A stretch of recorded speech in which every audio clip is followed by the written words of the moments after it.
آپ حضرات کو شاید معلوم ہو یا نہ ہو، آج سے کوئی 27 سال پہلے 1994 میں یا اس سے آگے پیچھے بلوچستان کے مختلف مذہبی اور سیاسی مکاتب فکر کے علماء کو یہ فکر لاحق ہوا تھا کہ آخر خدا پرست قوت انتشار کا شکار کیوں ہو، کیوں نہ اس کو اکٹھا کرنے کے لیے ایک مسلسل معقول اور ہدایت و سنت کے مطابق ایک جدوجہد کیا جائے اور ان کے مساعی سے ایک ماحول فراہم کیا گیا اتحاد ملت اسلامی محاذ کے نام سے۔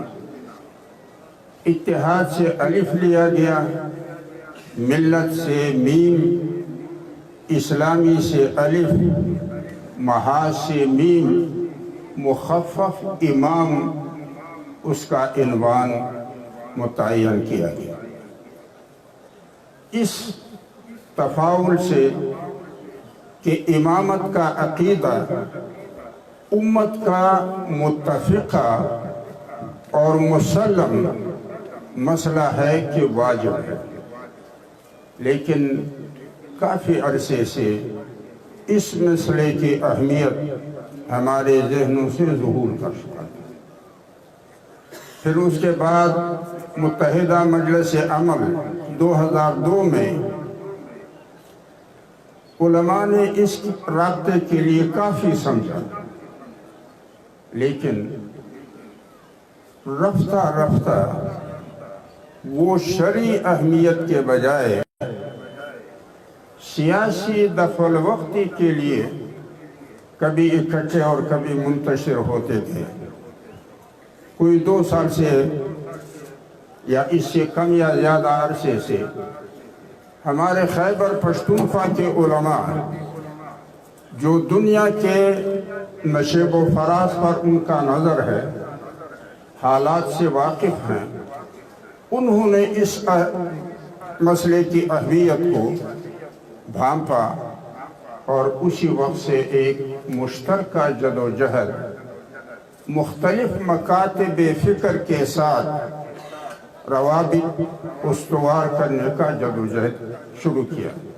کچھ دن پہلے مدرسہ حقانیہ میں ہم گئے تھے، محترم حامد الحق صاحب سے ہماری نشست ہوئی اور ہم نے کہا کہ آپ کی اپنی جماعت جو مولانا سمیع الحق کے نام سے متعارف ہے برقرار اور جاری رکھے، لیکن رابطہ ہو، کیونکہ نبی صلی اللہ علیہ وسلم فرماتے ہیں کہ جس کام کو شروع کرو تو آسان ترین نقطے سے شروع کرو۔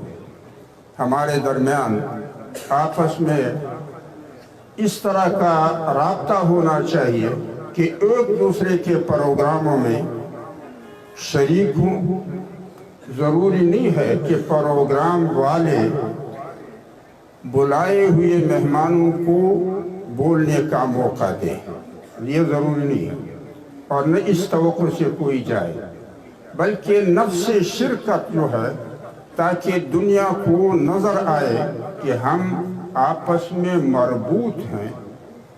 اگر مسئلوں میں علمی اپروچ میں اگر فرق ہے تو وہ تفریق کا ذریعہ نہیں ہے بلکہ پیش رفت کے لیے وسیلہ ہے۔ تو اس لحاظ سے جب ہم نے سنا کہ حضرت شیخ صاحب کا اجتماع شروع ہونے والا ہے تو اسی تسلسل کو جاری رکھتے ہوئے ہم نے خواہش ظاہر کی اور شیخ صاحب کو اللہ جزائے خیر دے، انہوں نے ہمیں دعوت دی۔ اللہ اس کے اس دعوت کو اور ہمارے اس اجابت کو امت کی وحدت کا ذریعہ بنائے۔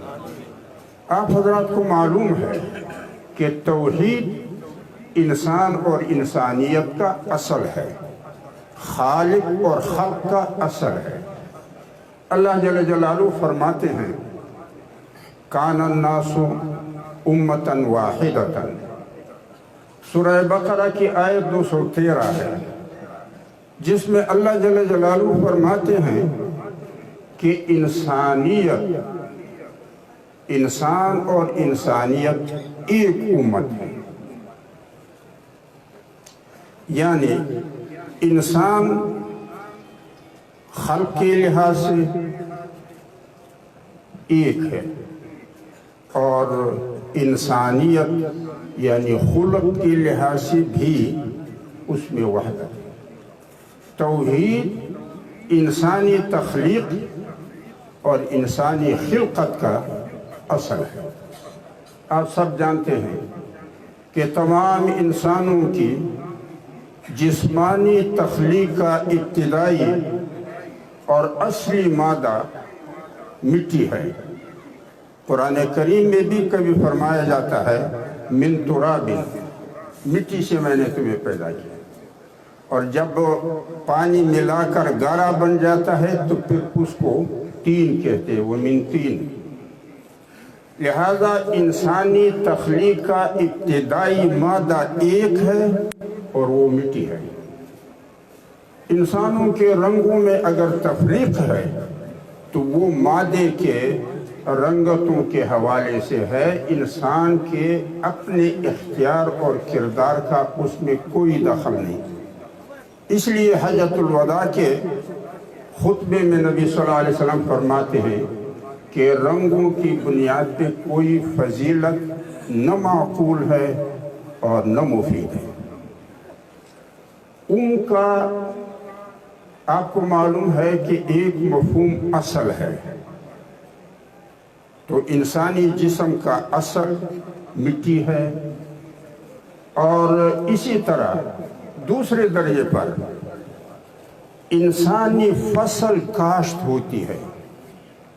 اللہ جل جلالہ فرماتے ہیں نساؤکم حرث لکم، تمہاری عورتیں تمہارے لیے انسانی فصل کی کاشت کی جگہ ہیں، اور انسانی فصل کا جو اصل ہے یعنی بیج وہ ایک ہے اور وہ ہے انسانی نطفہ۔ اسی طرح اولاد کے لیے والد کی حیثیت ایسی ہے جیسا کہ درخت کے لیے جڑ، کیونکہ والد ہی سے اولاد پھوٹتی ہے۔ انسانی شجرہ نسب کا جڑ ایک ہی آدم علیہ السلام کی شخصیت ہے، حوا علیہ السلام بھی اسی سے پھوٹ نکلی۔ اور اگر کا معنی ماں ہو تو پھر انسانی نسل کی ماں ایک ہے اور وہ حوا علیہ السلام ہے، اور اگر کا معنی مقصد ہو تو انسانی زندگی کا مقصد ایک ہے اور انسانی زندگی کا سرمایہ ایک ہے۔ ہر ایک انسان کا زندگی کا سرمایہ دو چیزیں ہیں، انسانی جان اور مستفاد مال، اور تمام انسانوں کی زندگی کا مقصد ایک ہے اور وہ ہے خیر خواہی۔ ہر وہ انسان جو اپنی ذات کا خیر خواہ ہوگا اس کے لیے لازم ہے کہ وہ دوسروں کا بھی خیر خواہ رہے۔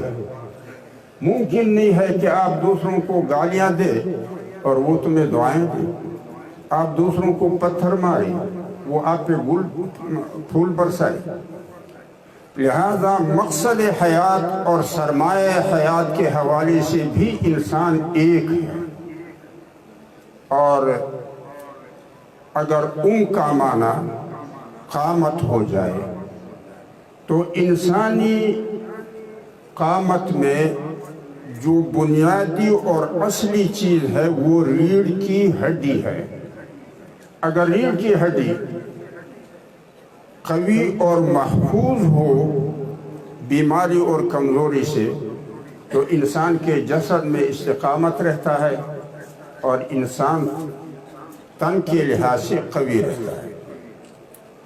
اور اسی طرح انسان کے تمام اعضاء ظاہری ہوں یا پوشیدہ سب کا تعلق انسان کی ریڑھ کی ہڈی کے ساتھ ہے۔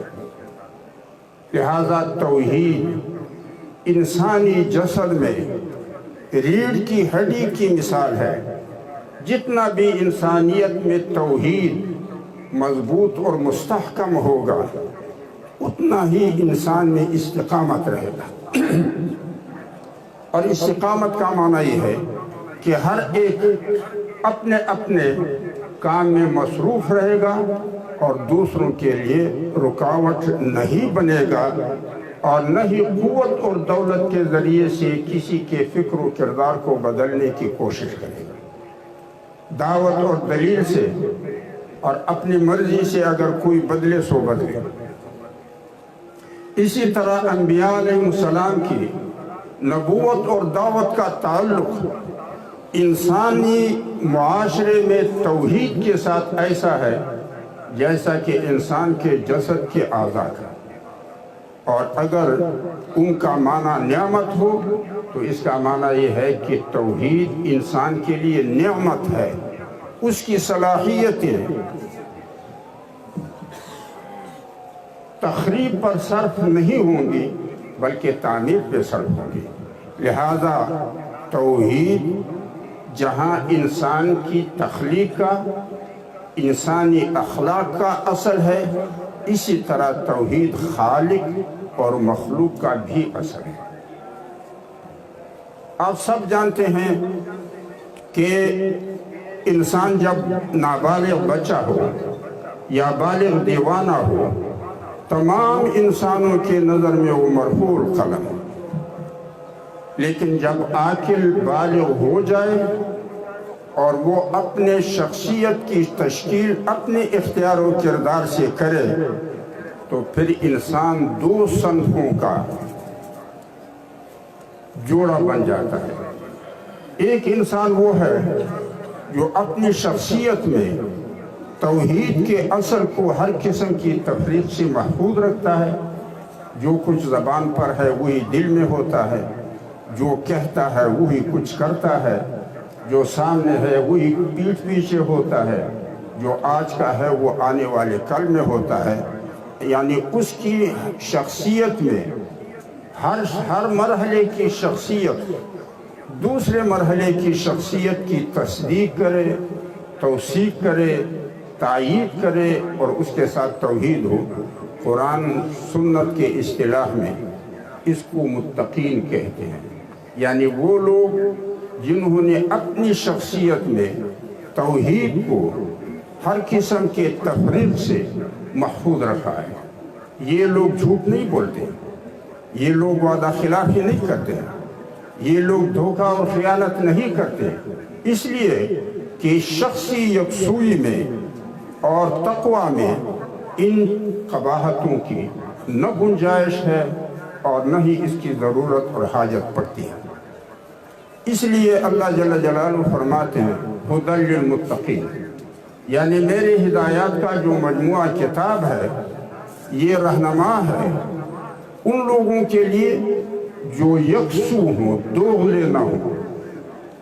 ہم ہر نماز میں اللہ سے مطالبہ کرتے ہیں، ہم کہتے ہیں اہدنا الصراط المستقیم، ہمیں زندگی کے سفر کا سیدھا راستہ بتا دے۔ اور سیدھے راستے فقط دو ہیں، مومن کا سیدھا راستہ خالق ہو جاتا ہے، جیسا کہ اللہ جل جلالہ فرماتے ہیں والذین جاہدوا فینا لنہدینہم سبلنا، اور کافر کا راستہ سیدھا خواہش ہو جاتا ہے۔ اور ہم کہتے ہیں کہ مومن کا راستہ بتا بھی اور اس پہ ہمیں لگا بھی، لیکن جو لوگ جان اور مال جو اس کی زندگی کا سرمایہ ہے اور جو آپ کی ملکیت ہے، جو لوگ آپ کی ملکیت کو آپ کی اجازت سے ہٹ کے خواہش پر استعمال کرتے ہیں، جس پہ آپ غصے میں ہیں، ان کے راستے سے ہمیں بچائے رکھیں وَلَا الضَّالِينَ، اور ان لوگوں کے راستے سے بھی ہمیں بچائے رکھیں۔ جو زندگی کے راستے کے بارے میں حیران و پریشان اور سرگردان ہے، خود غرض ہے، ان کی شخصیت یکسوئی نہیں ہے بلکہ دوغلا پن ہے۔ وہ جھوٹ بھی بولتے ہیں، وعدہ خلافی بھی کرتے ہیں، دھوکہ اور خیانت بھی کرتے ہیں۔ جو زبان پر ہے وہ دل میں نہیں ہوتا، جو کہتے ہیں وہ کرتے نہیں ہیں، جو سامنے ہے پیٹھ پیچھے نہیں ہے۔ یہی وہ طبقہ ہے جس سے اللہ شدید قسم کی ناراضگی کا اظہار فرماتے ہیں۔ یا ایھا الذین آمنوا لم تقولون ما لا تفعلون کبر مقتا عند اللہ ان تقولوا ما لا تفعلون۔ دوغلا پن سب سے شدید ترین اللہ جل جلالہ کے نظر میں مبغوض اور ناپسندیدہ ہے۔ لہذا اللہ جل جلالہ شیخ صاحب اور اس کے اکابرین کے اس جد و جہد میں ہمیشہ کے لیے برکتیں دیں کہ وہ توحید پر اپنے تعلیم کو مرکوز رکھے ہوئے ہیں۔ اور میں نے اب بھی شیخ صاحب کی خدمت میں گزارش کی اور اس کے کچھ رشتہ داروں کے کہ ہمیں چاہیے یہ کہ ایک تھنک ٹینک ہم مقرر کریں، وہ اس پہ غور کرے کہ امت کی مشکلات کیا ہیں، بین الاقوامی دنیا کے حالات کیا ہیں، جن کو ہم ممالک سمجھتے ہیں یہ ممالک ہیں یا بلدیاتی ادارے ہیں، اصل حاکم اقوام متحدہ ہے یا یہاں کی حکومتیں ہیں، ہمارا اسٹیبلشمنٹ آزاد ہے یا بین الاقوامی اسٹیبلشمنٹ کا حصہ ہے۔ تو یہ ساری چیزیں آپ کو یہ سمجھنے میں بڑا اچنبھا لگتا ہوگا کہ آپ جن کو ممالک سمجھتے ہیں یہ بنیادی طور پہ ممالک نہیں ہے، یہ بلدیاتی ادارے ہیں، جیسا کہ تحصیل کونسل، ضلع کونسل، اس طرح کونسل ہے۔ کوئی بھی حکومت اقوام متحدہ کے چارٹر کے دائرے سے باہر اپنے ملک کے اندر قانون نہیں بنا سکتا۔ کوئی بھی مملکت اپنے مملکتی وسائل سے مغرب سے NOC لیے بغیر استفادہ نہیں کر سکتا۔ لہٰذا ایسی دنیا میں جو بکھری نہیں ہے بلکہ تسبوں کے دانے جیسے پروئی ہوئی دنیا ہے، UN چارٹر اس کا دھاگا ہے۔ اور پتہ نہیں آپ حضرات یہ تسبوں کے ہم ملا کہتے ہیں، کوئی محراب کہتا ہے، امریکہ اس کا ملا ہے، یہ محراب ہے۔ تو ایسی دنیا کے لیے آپ سب علماء ہیں، اصول فقہ میں فتویٰ، قضاء اور اجتہاد، اس کے لیے جہاں یہ ضرورت ہے کہ قرآن و سنت کا فہم بصیرت کی بنیاد پر ہو، وہاں پر یہ بھی ضروری ہے کہ زمانے کے لوگوں کا شناخت اس کے پاس ہو کہ یہ لوگ یکسو ہیں یا مذبذب ہیں، اور اگر یکسو ہیں تو پھر مؤمن ہے یا کافر ہے، کیونکہ جھوٹ نہ مؤمن بولتا ہے نہ کافر بولتا ہے، وعدہ خلافی نہ مؤمن کرتا ہے نہ کافر کرتا ہے، اور دھوکہ نہ مؤمن دیتا ہے نہ کافر۔ مشرکین مکہ کے بارے میں کسی نے یہ نہیں لکھا ہے کہ وہ کافر تو تھے لیکن وہ جھوٹ بولتے تھے یا وعدہ خلافی کرتے تھے یا دھوکہ اور خیانت کرتے تھے۔ لہذا جہاں قرآن و سنت کا فہم بصیرت کی بنیاد پر مفتی اور قاضی اور مجتہد کے لیے ضروری ہے، وہاں زمانے کے رجال کی شناخت بھی اس کے لیے ضروری ہے، وہاں زمانے کے حالات کا شناخت اور علم بھی ضروری ہے کہ وہ یہ جان سکے کہ اتنے سارے ممالک جو دنیا میں ہیں ان کی سرحدیں قوت کی بنیاد پہ ہیں یا کسی کے خواہش کی بنیاد پہ ہیں۔ ان کو یہ بھی جاننا چاہیے کہ دنیا کا روش جس کو ہم حکومتیں کہتے ہیں یہ ہماری خدمت کے لیے ہے یا کسی کے مفاد کی حفاظت کے لیے ہے۔ جب تک یہ چار باتیں بصیرت کی بنیاد پر کسی کے پاس نہ ہو، ان کو نہ فتویٰ اور نہ ہی قضاء اور نہ ہی اجتہاد کے لیے. اور میں اکثر و بیشتر ساتھیوں سے کہتا ہوں کہ مذبذب انسانوں کی مثال خنثی مشکل کی ہے. خنثی مشکل جو ہے نہ پورا مرد ہے کہ اس کے کام کو انجام دے، نہ پورا عورت ہے کہ اس کے کام کو انجام دے.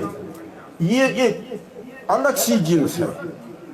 تو یہ جو منافق ہے نہ خالص مؤمن ہوتا ہے نہ خالص کافر ہوتا ہے. اس کا حکم ہی سرے سے الگ ہے. لہذا جو شخص یہ نہیں جانتا کہ جنس کون سا ہے، مرد ہے یا عورت یا مخنث، مومن ہے یا کافر یا منافق، تو اس کو پھر فتوے، میں نے وقت شاید زیادہ لیا اور اس لیے میں پھر